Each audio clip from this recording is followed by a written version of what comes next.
Aku keguguran. Suamiku umumkan punya momongan. Bab 9. Bertemu masa lalu. Waktu menunjukkan pukul 4:36 WIB sore.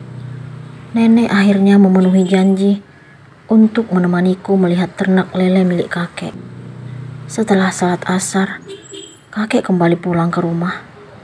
Beliau mengaku baru selesai menjalankan kewajiban di masjid. "Kakek baru pulang?" tanyaku tadi saat kakek tiba di rumah lalu mencium tangannya. Cucu kakek udah sampai." Kakek mengusap rambutku. "Iya, Kek." "Oh ya, kata nenek, tadi kakek ke rumah Pak Mahmud ya?" "Iya, kami membicarakan tentang peningkatan penjualan lele. Tadi nenek udah cerita kalau kakek dan Pak Mahmud kerjasama. Alhamdulillah kerjasamanya lancar," ucap kakek sambil tersenyum. "Oh iya, pada mau kemana nih? Udah rapi? Alia dan nenek mau keliling-keliling, Kek. Alia juga pengen lihat ternak lele kakek." "Oh, silakan nak. Kakek mau ke belakang dulu." Aku sangat bangga terhadap kakek karena di usianya yang tidak muda lagi masih tetap semangat. Beliau masih berpikir untuk melakukan kerjasama dalam usaha ternak lele. Padahal kebun-kebunnya yang dikelola orang lain juga banyak menghasilkan keuntungan. Semangat dan jiwa bisnis kakek telah tumbuh sejak masih muda. Mama sering menceritakan bagaimana kegigihan ayahnya itu dalam merintis usaha di desa, di mana waktu itu semuanya masih serba manual dan belum berkembang seperti sekarang. "Mama sangat bangga sama kakek kalian."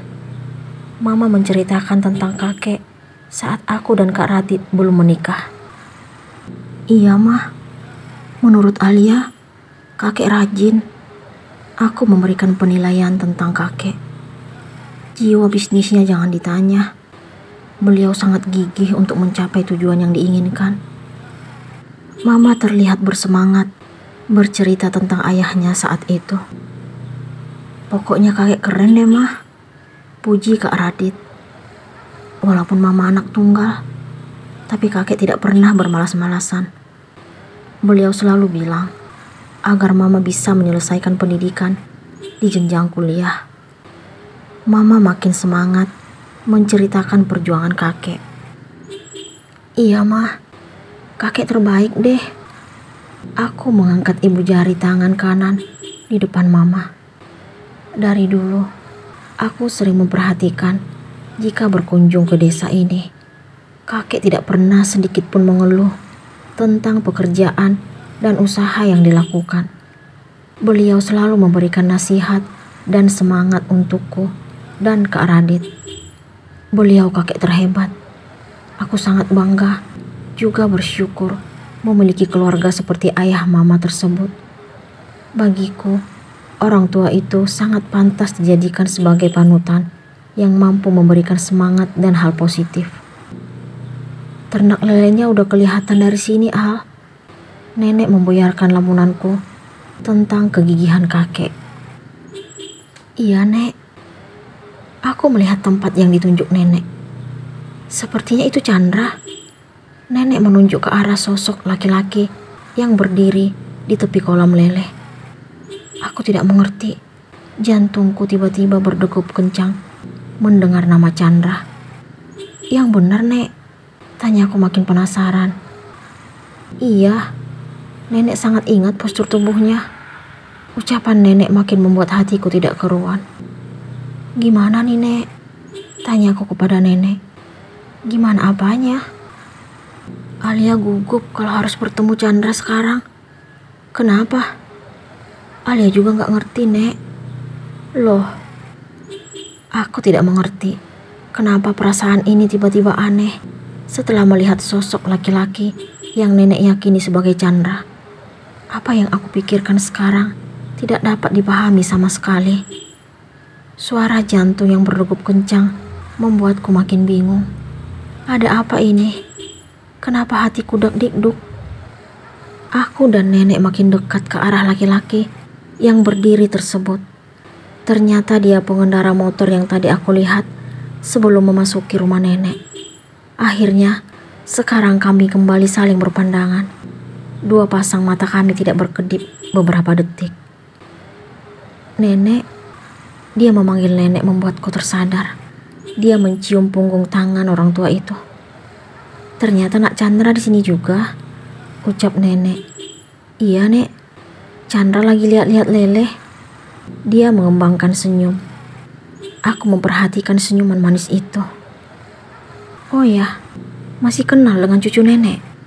Nenek memegang pundakku. Ini Alia, Nek. Dia langsung menyebut namaku. Aku bahagia. Ternyata masih ingat ya, kata nenek. Ingat dong, Nek. Chandra melirik ke arahku. Aku sangat bahagia karena laki-laki yang kini berdiri di depanku ternyata sosok teman masa kecil yang selalu terkenang di hati ini. Sekarang dia telah berubah menjadi pria tampan dan manis. Ketampanan itu melebihi saat dia masih kecil. Apa kabar, Al? Dia mengulurkan tangannya. Aku pun menerima jabatan tangan itu. Alhamdulillah baik. Kamu apa kabar? Tanyaku sambil mengembangkan senyuman. Dia menatapku tidak berkedip, dan jabatan tangan kami belum dilepas. Aku mencoba menyadarkannya dari pandangan yang membuat hati ini tidak keruan. Tidak pernah menyangka sebelumnya bahwa aku yang telah berstatus sebagai istri masih memiliki perasaan menggetarkan saat melihat laki-laki lain. Bagaimana ini? Kenapa menatapku seperti itu, Ndra? Tanyaku. Dia pun tersadar. Maaf, Al. Aku merindukan senyuman itu. Tapi mungkin untuk sekarang, itu sudah tidak pantas lagi.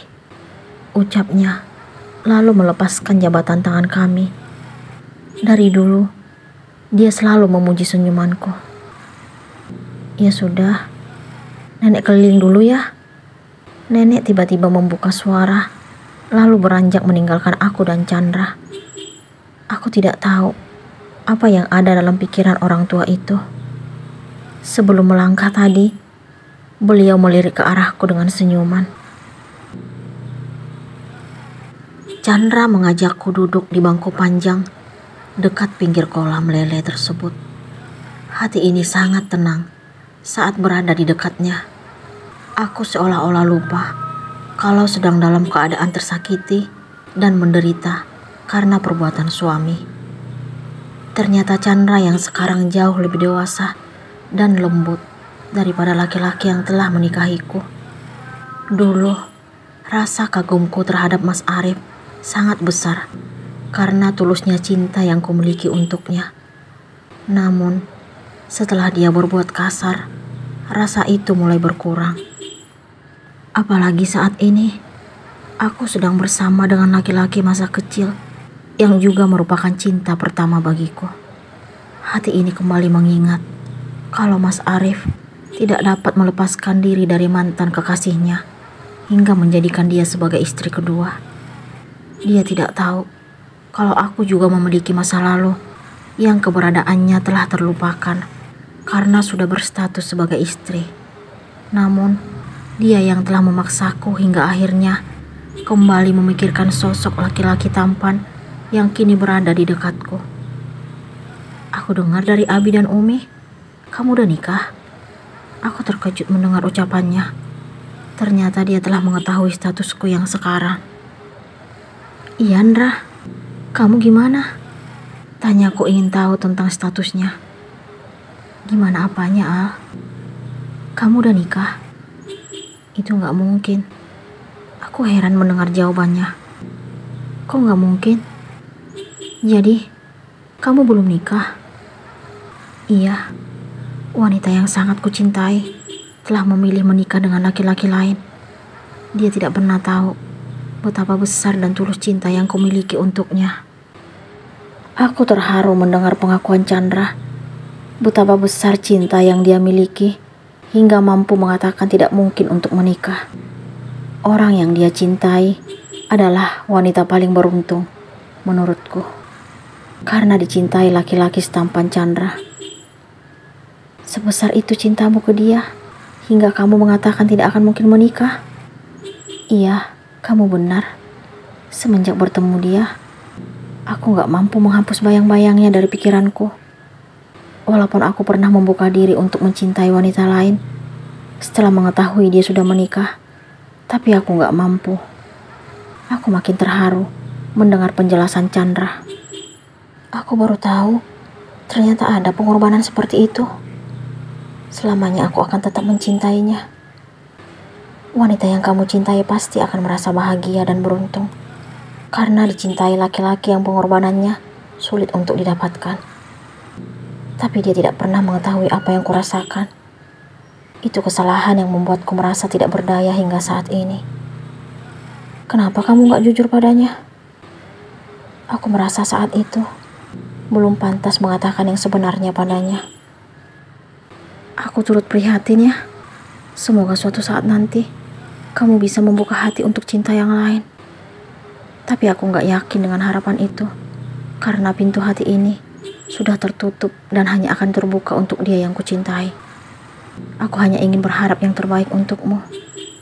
Aku sangat sedih, tetapi juga terharu dengan apa yang Chandra rasakan.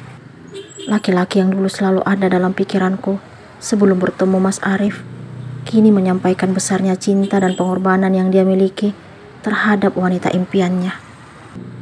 Kenapa hati ini terasa sakit mendengar pengakuan itu? Aku merasa cemburu saat dia menceritakan perasaan yang dia miliki terhadap orang yang dia dambakan. Seandainya aku yang berada di posisi wanita tersebut, mungkin aku perempuan paling beruntung saat ini. Aku tidak akan memedulikan status sebagai istri, karena apa yang kudapatkan dari Mas Arif telah mengakibatkan hati ini sakit dan terluka. Besarnya cinta yang ada perlahan memudar setelah dia berani melakukan kekerasan. Dia tega menorehkan sakit di batin dan fisikku. Waktu dia menikahi Alexa, aku masih berusaha kuat dan bertahan karena wanita itu ibunya Rifa. Namun, setelah dia menunjukkan ketidakadilan antara istri pertama dan kedua, hati ini mulai gundah gulana. Ditambah lagi dengan keberaniannya melakukan tamparan di pipi ini, aku makin bimbang. Saat ini, keyakinan untuk tetap bertahan kian melemah karena dia juga tidak berusaha menghubungiku. Kamu kesini sendiri ya? Tanya Chandra kembali membuka pembicaraan. Iya, jawabku singkat. Kenapa gak sama suami? Dia lagi sibuk dengan pekerjaannya. Aku terpaksa berbohong. Oh, momongan?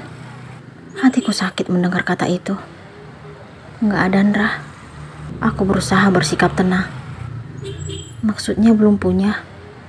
Iya, dia tidak tahu kalau aku tidak akan mungkin memiliki momongan. Semoga kamu segera diberikan anugerah memiliki momongan ya. Sungguh, hati ini tidak kuat dengan apa yang keluar dari mulutnya.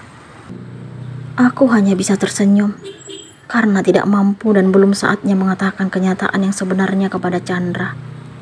Bagaimana mungkin aku berani menceritakan apa yang terjadi terhadap diriku kepada orang yang telah lama tidak berhubungan denganku? Kita pulang yuk, Al. Terdengar suara nenek memanggilku dari seberang kolam lele. Ayo, Nek, jawabku. Aku pun berdiri, lalu berpamitan kepada Chandra. Aku pulang dulu ya, Ndra. Iya, Al. Hati-hati.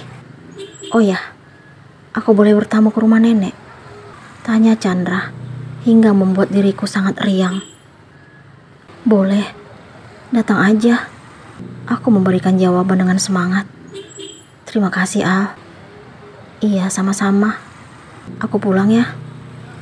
Aku segera beranjak menghampiri nenek.